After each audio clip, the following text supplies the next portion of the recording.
forums and see if anyone else has had issues with this. But we'll record it. We'll move forward. Deal with it later.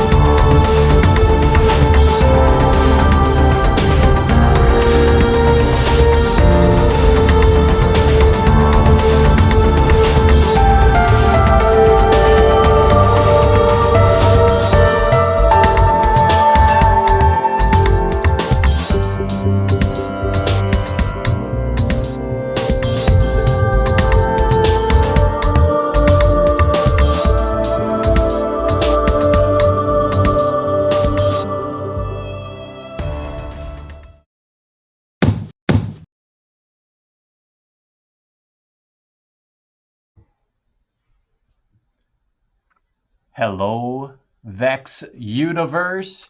This is Andrew Dolan. Welcome to another episode of Unvexed. Tonight we're going to be talking about Vex IQ, and we've got a couple of special guests that we're bringing in, Mr. Ben Lipper, as well as Kaiyan Wang. We're going to be talking about black market robots. We're going to be talking about clone bots. This episode is all geared toward Vex IQ, and we've got some experts in their fields that we're going to bring in. So without further ado, let's meet the infamous Ben Lipper. Hey, Ben. Hello there. It's good to see you. How's it going tonight? Yeah, this is round 2. Yeah, I'm doing great. This is round 2 of our episode here. We tried and we had some tech difficulties, so we're reshooting. So welcome back. It's been like 5 minutes. So let's get past that and let's meet Mr. Ben Lipper. So tell us about yourself. Where did you get your start in competitive robotics, and what do you got cooking with XIQ this season? Yeah, sure. All right, so it's kind of a long story, but we'll dive into it. Basically, I started way young. I loved building robots and Legos and stuff when I was young. I got into competitive robotics though in end of middle school. I joined what's called an FRC team, First Robotics Competition Team. Super cool. Basically, we built these massive robots. I think most of ours weighed 150 pounds, and we'd zoom around this field. We went so fast that if you got hit by one of these things, you were certainly going to the hospital if you got hit at full speed. I almost got run over once, but that's a different story. We'll go into that later. But I was like, whoa, this is amazing. This is so cool. I'm designing a robot that is effectively what would be used in real life. We're actually machining the parts. We're actually using SolidWorks to design our robots, and we're putting stuff together. I was like, this is amazing. And so basically, that's kind of where I got my start. And then during that, we needed to do some fundraising. And so we thought, hey, why don't we run a Vex IQ camp? That would be a great way to fundraise and do robotics. And so we're running this camp, and a few things stood out to us. First, we were like, this is a great fundraising opportunity. This is awesome. We can support robotics in our community at the same time we're supporting our team. And so, this is awesome. And then the flip side is we also discovered, as we were running these summer camps, the students at camp were starting to join our team. And as they joined our team, they already had robotics backgrounds. They were all ready to go.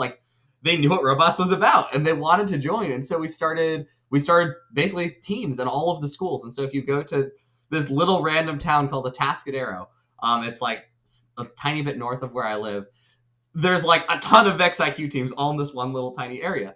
And that was because we loved it so much that we just started a ton of teams.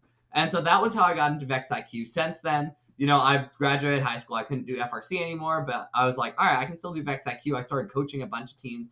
Now I coach a local team at one of our local elementary middle schools. And also I post videos on YouTube.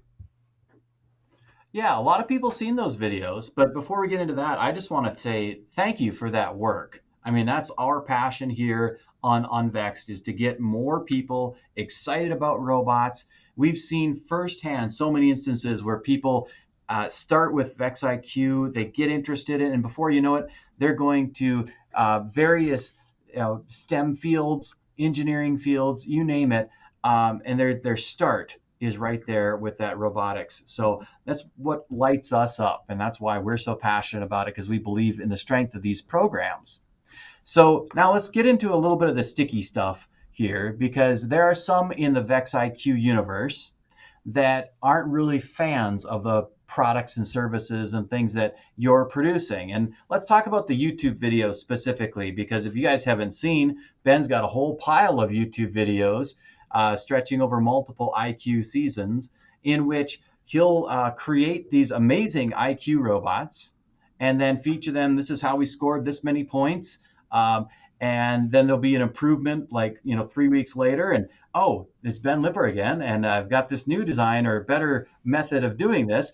And you're sharing a lot of content that you've created, and there are some out there that believe those clone bots, or sometimes they're just simply called Lipper bots, are out there in the competition space, and they're winning tournaments, and they're frustrated because here there may be other teams that aren't ingesting your work and creating similar clone bots, and they're working a little bit harder to create something, but they're not seeing the same results. So let's talk about that. What would you have to say to people in that space? Yeah, I guess I just had to approach it from a few different angles. The clone bots thing, I mean, to be honest, I get emails from people. They're like, hey, I just lost a competition to a bunch of robots that looked all the same, and they looked like your robot. And yeah, I get those emails because I was the one who posted the video. But unfortunately, that's not a new thing because of how Vex designed the competition. Like, because Vex IQ is so easy to build with. If you take your kit home and you build, you can rebuild your robot in a weekend. If you're really committed, you can build it in one night. I've done that before. It's fun. It's a lot of work, but the point is you can do that. So, and V5 is the same. VRC, it takes a little bit longer to build, but it's not like the robots that I did in high school, the 150-pound robots, where once you've built a design, you've invested thousands of dollars into cutting the metal and everything, and you can't go back. In Vex, you can always go back. It's so fast and so quick. And part of just how fast that design process is has actually led to clone bots. That's just part of how the nature of the competition is. If you look back in history, you can go back to Next Level, and all the robots look the same. All the robots have these two little flippers that come down on the side. They got one arm in the middle that's going to lift up and score the hubs. If you look at Spin Up, that was VRC last year, right? All the robots look the same. They had a flywheel. They had the little loader thing that would load the discs into the flywheel one at a time. Certain loaders work better than others. There's one standard wheel-based loader that seemed to work the best. Everyone had that. Everyone had the ratchet. Everyone had all the stuff. The point is, we've been having clone bots forever. It's not Vex IQ specific. It's not V5 specific. A lot of times, when you lose to clone bots, you're upset and you're like, hey, you can look online. You can see these videos are posted. I post videos. I also post pictures. Basically, there's some teams who are really good and tech savvy, and they got a dad who knows how to click the right buttons to download the video from YouTube and get the pictures from the video. Most people don't know how to do that, and so I'm like, hey, let's just level the playing field. If you know how to do that, do it, great. If you don't, I'll just give you the pictures anyway. So that's why I offer pictures. That's pretty easy. But yeah, So I would say challenge clone a bots. couple of thoughts. Yeah, go ahead. So a couple of thoughts here I'd like to go back and challenge on. So you said this stuff is very easy for one to design and build. And I get that, but here you are at that collegiate level now. And the IQ platform was designed for elementary, first grade and on up. Well, I think it's third grade. I have to read the rules on it, but it's a much younger audience, and it was designed for those budding engineers that are just starting to get into the field. And so from that perspective, it's great. It's easy for you, and for those people that are just starting their journey, it's a different story. Oh, I wouldn't say it's easy. I don't think robotics and designing good Vex IQ robots, or even Vex IQ robots, period, is easy. I mean, I can't tell you how many robots I build that just don't work. If you watch my videos, you're like, oh, every robot he builds works. No, I only post the ones that actually work. I have so many dead robots and half robots and robots that start to come together and then just don't work. Building robots is not easy by any stretch of the imagination. rebuilding is quick. It's faster than most other robots. Like, they're not going to rebuild the Mars rover in a weekend, right? But you could conceptually, if you put the time into. That's all I'm saying. You can rebuild Vex robots much faster than you could other robots. And then, to support some of your conversation arguments too, that I see a lot of clone bots. You talked about, spin up and all these different VRC challenges, that there is this meta focus on a particular design. And if you weren't doing it, there'd be somebody else posting a reveal video about how something was done and they would copy it. But one of the other things I always make an argument too is that it's all about the details. And as I do, that you can start with a clone bot and you can attempt to replicate some of someone else's work, but it's all about the implementation. How well did you construct it? The coding side of it, that's a whole nother realm. So how well did you actually write the code that can control these mechanisms and do the autonomous pieces? So there's an argument to be made for robots that, they might look similar, but they have their nuanced differences, and the differences are made by the teams themselves and their abilities to really dive into the details and implement and integrate and make it happen. So there's a couple sides to this argument for sure. Absolutely. Yeah. So now, again, just pressing this a wee bit more. So there are some that would say that we have, the content that you might be providing is like giving the answers to a test. And this is a student-centered competition. So the students are expected to do the work. And if they can hit the easy button and get the Lipper bot, what would you have to say to folks that are, not a fan of some of the products and services that you are able to provide? Yeah, I would say it's, how do you say it? I wouldn't say that I'm providing the answers to the test. But let me see if I can explain why that is. Because, initially you look at my robots and you're like, hey, there's the answer. So I totally get where that's coming from. It makes a lot of sense. The intention of my robots, at least the reason that I designed them, is for inspiration, basically, so you can look at this, and regardless of whether you're a new team or you maybe have a little bit of experience and you're like, hey, I built a robot before, maybe I've never built a robot before, but I want a good starting point. I want like some idea of what the robot could look like. The goal of these robots is just to provide that. You look at this and you're like, oh, cool. Now I have a concept of what the robot could look like. I'm going to take this, I'm going to take it as inspiration. I'll look at the robot from different angles, kind of get a feel for it. Then I'm going to take that and go and build my own robot. And so that's the ultimate goal here. And to a large extent, I think that's actually what happens, because very often I've showed up at a competition, or it usually ends up working out that way. Very often I'll show up to a competition. I remember this one competition I showed up at, and there were a bunch of clone bots. Big surprise. There's always clone bots at Vex IQ competitions. So there's a bunch of these clone bots. And they're all like trying to do the challenge. But what was fascinating about it was some of the robots were really good. They were almost as good, if not better, than the ones on YouTube. And they were performing like crazy. And then the other half of the robots, they weren't. Basically, the teams hadn't put in the time that they needed to actually design the robot. When you build a robot, you can't just like look online and say, oh, that's my robot, and like copy paste it into real life. It takes genuine skill and time to like actually build a robot. And so these teams hadn't put in the time to do that. They just like tried to put all the pieces together, and either the robot didn't work or the drivers weren't prepared. Ultimately, there's some reason, but one way or another, it usually ends up not working if you don't have the skill and the time and the resources to actually build these robots. So that it goes kind of back to that idea that it's all about that implementation. Like you can attempt to copy, but if you don't have the wherewithal and the other skill sets to go with it, it doesn't matter if you have a design that's been copied. You're not gonna be as successful as someone that has developed those other skills. So we're gonna put a pin in this, and we'll bring you back on in a few minutes. But we're gonna talk another segment here on black market robots, and actually we're going to bring in Kaiyan Wang, who is the Flying Cheese Robots, and then we'll have a segment at the end of this where we bring everybody back together. So we'll see you in a little bit, Ben. All right. Hey, how you doing, Kaiyan? I'm good. Yeah. Good. You can see me? Yeah, this is my team. Right? You're The the flying flying cheese. cheese.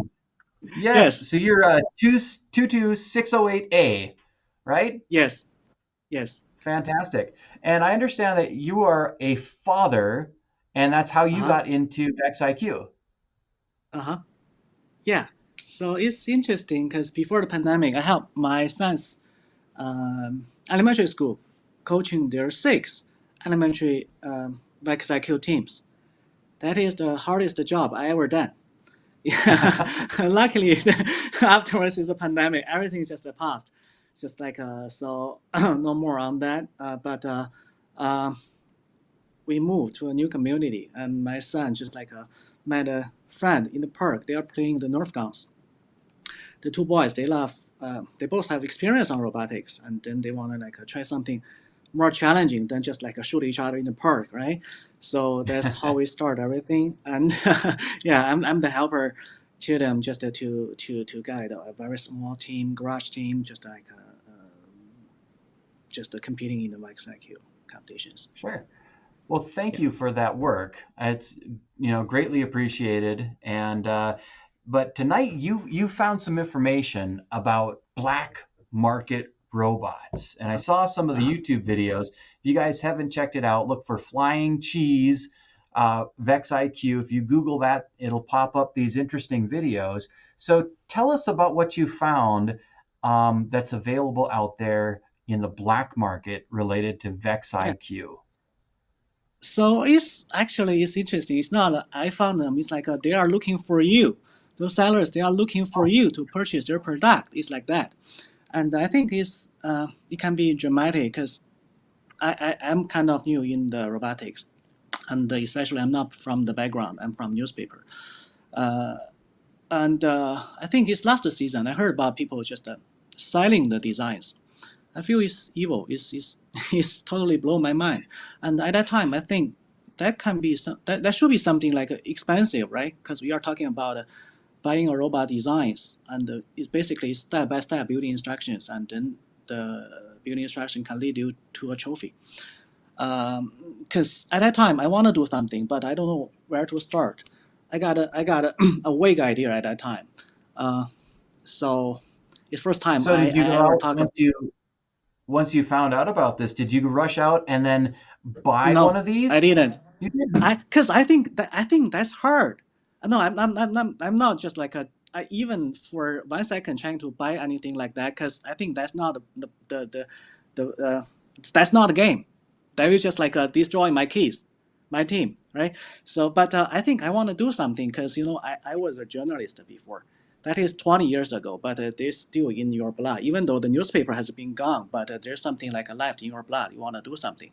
And then I've been thinking about it because I think it'd be hard to find the resource, the evidence of people selling that. And interesting part is like last year, I I sold my old house. I got some like a profit in it.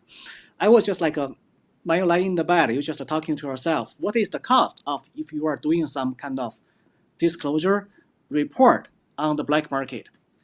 I gave myself a number, so I was thinking, okay, if it costs like $5,000 for you to buy a building instruction from someone, and then you put in the you just like disclose it. Even you put on the building instruction online for everybody to see. Do you Yep. want to do that? Yeah. So I was thinking it's like it's not if I want to do that. If my wife will allow me to do that with the $5,000 budget to do the investigation, right? So Yep. I didn't do anything until this summer. Actually, it's way easier than I thought. Than I planned just to find the resource, the evidence of the black market. Because you know, kids or coaches, we are just like we like to just seeing the videos online of how other teams they perform, how other people design the robot for some inspirations, and on the website online, there are some sellers. They are posting links over there, telling you, "I'm selling this design. Okay, follow my link. Right. You will find me. You find a way to just buy this design. And then I find there's a application. There are listings on the robot designs. It's beyond my imagination. It's not super expensive, right? It's very cheap actually. As low as like $20, you can buy something. Working robot designs over there. So I was shocked. I think it's like if you $20, you can just buy something and compete outside. So the whole game will be destroyed. Too easy. Sure. Basically, it's like no cost. Yeah. So as a journalist, an activist, if you could have your dream related to this subject, related to black market robots, what would you say? I mean, what would you love to see, an action item that would happen, that they just go away, that it would become illegal in some sense, or the teams wouldn't be allowed to compete if it was found out, or what would you see as an active response to this notion? Yeah, basically, Andrew, you provide all my answers. What you mentioned is what I'm looking for. Yeah, that is pretty simple, because that is, as a parent, you invest your time, your kids' time, and you spend money on it. So what kind of game you are looking for, right? That is pretty simple, fair game. Kids are able to show their talent. They fight for a goal. Through the hard work, and then they achieve. Right, that is something we are looking for. Pretty simple. So if there's something like over there, like the styling design kind of things, of course we want to get rid of it. Yeah. So ultimately, this is a competition, and competition does bring out fierce actions by some in order to really succeed in that space. But the other side of it, in my opinion, is that this is a development opportunity for our youth. This is an opportunity for them to learn from their mistakes. And sometimes the greatest lessons that can be learned in competitive robotics are by failing a lot and falling flat on your face and, just not doing well at all. And what that can be some of the greatest learning opportunities that we can provide for our youth. I'm just sharing something from my back's experience in the competitions. My son Ezra, he appears in the video a lot, but to be honest, Ezra is not a very tough boy, and I think along the way, my game is like what I want to see. My best moment is like in the first year we went to the U.S. Open, 3-day competition. A lot of pressures, a lot of mistakes, a lot of dramas over there. And all the 3 days, Ezra, my son, he cried like 5 times. 5 times over there. Yeah, I think I can understand a lot of so many pressures. Like you don't want to make mistakes, but you will, right?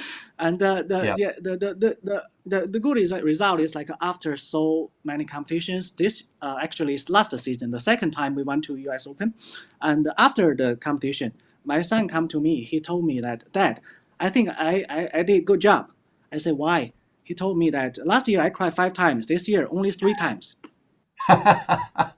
Yeah. That's what I'm feeling happy about it, right?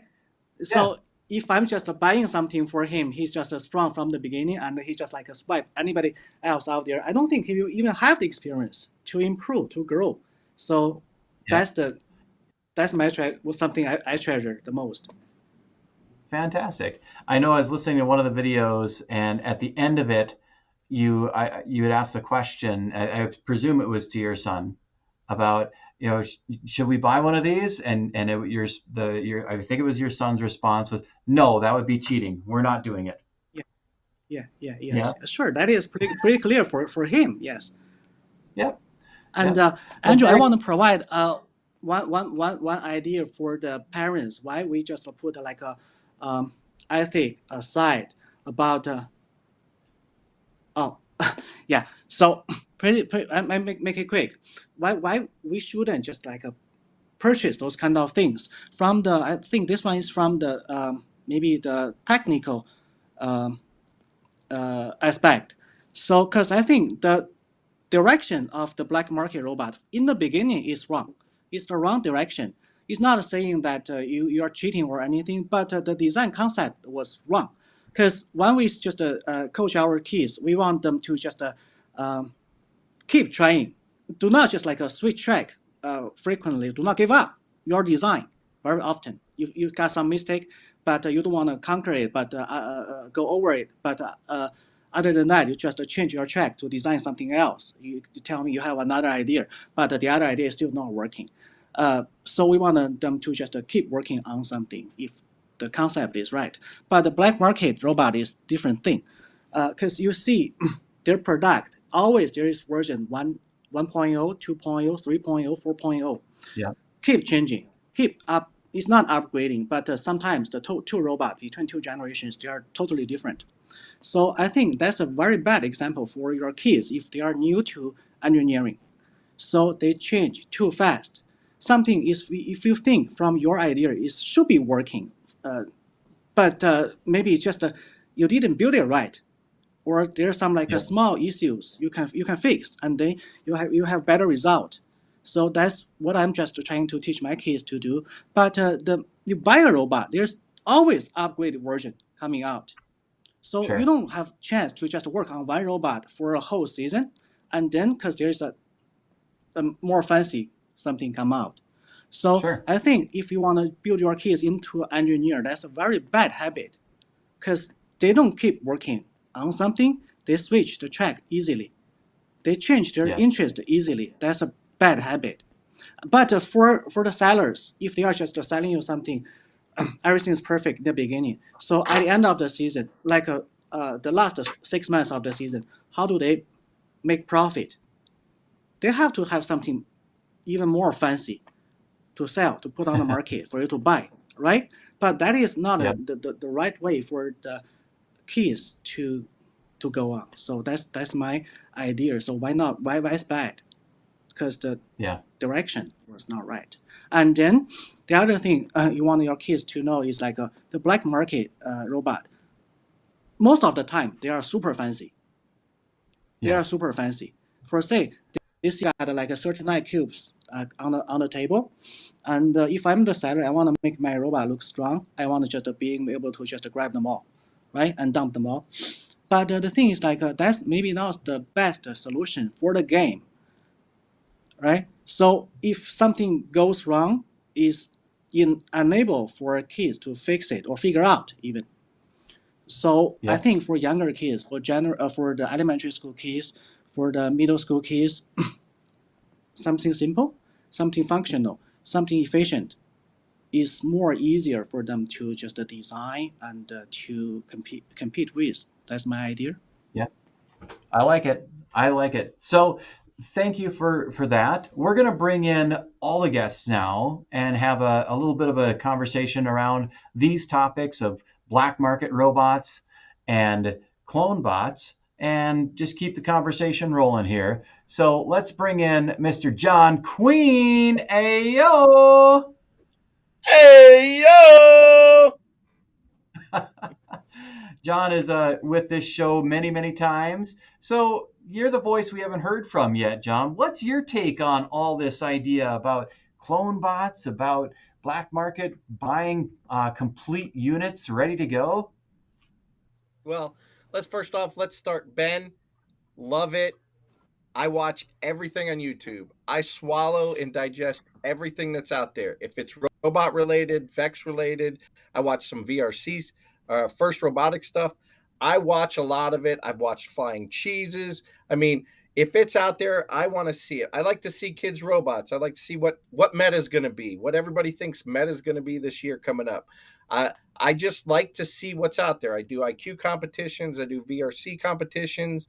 I like to see it, and I've in students that I've talked to, they learn. Our kids learn by watching YouTube videos. They watch stuff, they see it out there, they see the way things work. They're not you and I've seen people make a clone bot. I've seen a bot at a school be the best bot in the state, and someone in that same school is going to build the same thing, and they're going to build it exactly the same. They're going to hole count it. They're going to build it. You put both those on the field, and I guarantee you, it's not going to perform like the bot they copied because they don't. You have to know what you're building and what's in it. You know, anybody can say, oh, you need to build this kind of robot, or we said, or lipperbots, which is a word. I learned lipperbots is a word, but it wouldn't be a word if it wasn't for you, Ben. So thank you for making lipperbots a word, because these kids see stuff like that and they go, oh wow, that robot. Oh, did you see it picked up a cube? Oh wow, I need to do that, and they get excited. And that's the kids we want. We want them excited. You have to be excited in room. And if people out here are watching this and never been to robotics competition, you want to see some of the most excited kids in the world, and they will be in IQ, and they'll have a base, and it has a claw that might work or might fall off.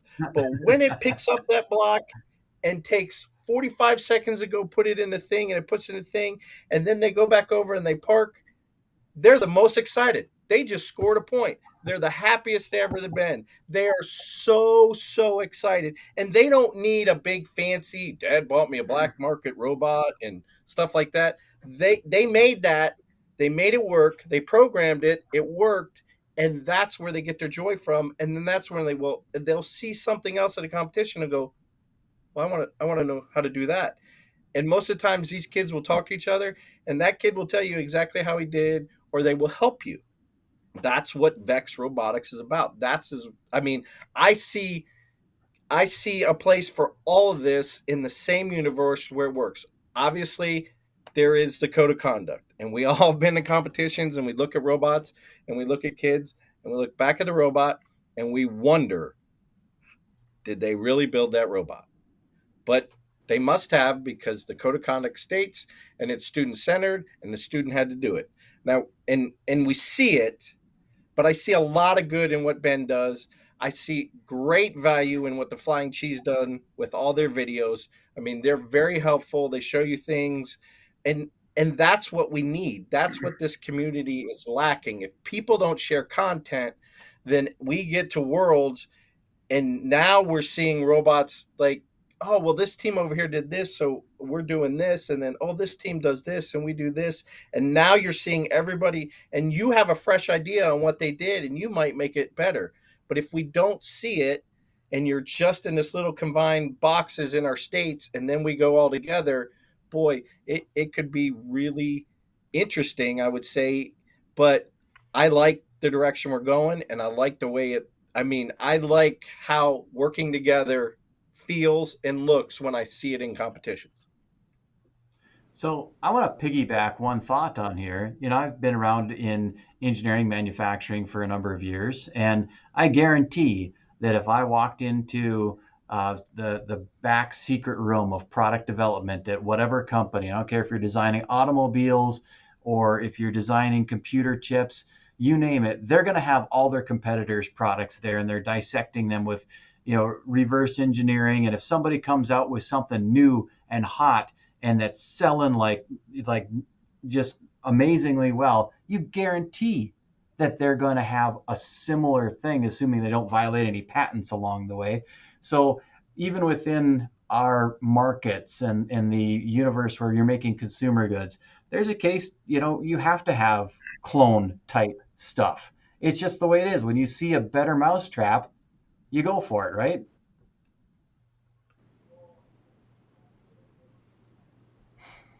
All right. Well, hey, Yeah. now May that I we've add gone something, around Andrew? yes, please. And then we Yeah. want to hear from Ben too. I didn't have a chance to mention that. Actually, people talking about the Leaper's robot designs. We did the same thing. I remember the pitching in season. We've been watching Ben's video for like 1,000 times maybe. The Spitfire video. It's not only pictures but video. But at the end, there's no way our kids can just build up the robot. No way. And then it's like we there's a link. We click link, and Ben sent us like 5 pictures of the Spitfire robot. Still, it's like we cannot build the same thing out of the video or the pictures. It's too hard. Basically, the reverse engineering is not like you got a robot, but just some pictures. For us, we don't have any ability to build the same robot out there. But at the end, after watching so many videos, the video so many times, my kids, I think they can adopt the concept of the robot design. They know there's no way you can build the same robot just out of the videos, but you can build a robot like with the same concept. Or if there's a room, you can just improve that. So I think that's how I understand about the Ben's robot. One more thing is like last season, the slapshot season, I didn't suggest my kids even just to try to build Ben's robot, because as a coach we can tell there's some limit in the robot. That's a very good design. I'm sorry, Ben, but I'm just saying I didn't ask let my kids build it, because the robot it's good on the shooting, but that robot cannot just get the yellow dispenser. No way. That's my understanding. So there's no way you can upgrade it. So I didn't suggest my kids to start that direction. Yeah, that's our experience. Yeah. No, you're totally right. I know exactly the robot you're talking about, and that robot had a fatal flaw that it could not get the yellow dispenser. But I think one thing Ben did super good is like he spent a lot of time on study the game menu before he builds anything. Then this season I saw him just drawing the designs together with the keys online, and then I think just he made everything super clear, how to just like put everything together, how to maximize your score by doing the least work.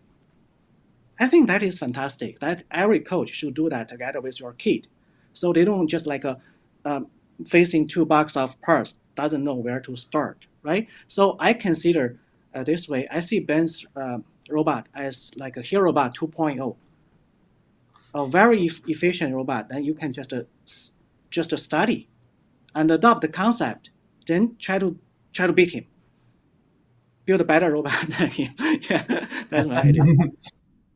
That's the intention. People are not supposed to just stop at my robots. My robots intentionally have some room for improvement. So, yeah, no, that's awesome. All right, Ben, do you have any other thoughts for us on these subjects? Any other thoughts? I think you guys have said most of it. I love where it's been going. Like, the point of Vex Robotics isn't really let's win the competitions. The winning competitions is fun, it's great, but ultimately we're trying to reach kids. We're trying to teach them engineering, and on a deeper level, oftentimes we're reaching kids who don't have another option. Maybe you don't enjoy sports. I tried to do soccer for a lot of years, and there's a reason that I'm not on a soccer team anymore.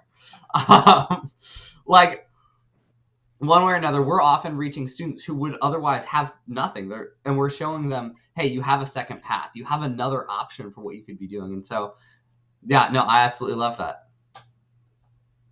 Yep, I agree 100%. These students that we're reaching, they are athletes and superstars in their own respects. And, it's going to be interesting to see as these programs mature, we're going to start seeing our superstar robot students being treated like Division I athletes that are being sought after, recruited heavily by colleges that want their talent, that want them to come to their school and serve in various competition roles. So it's going to be exciting to see what happens next. And I want to thank both of you for being on the program tonight. I'm going to give John the closing remarks here before we depart, but thank you so much for all the work that you've put into this, and keep going with it. You're doing great things and challenging the community. That's not a bad deal. So, John, what have you got to say? I just got to say, this is great.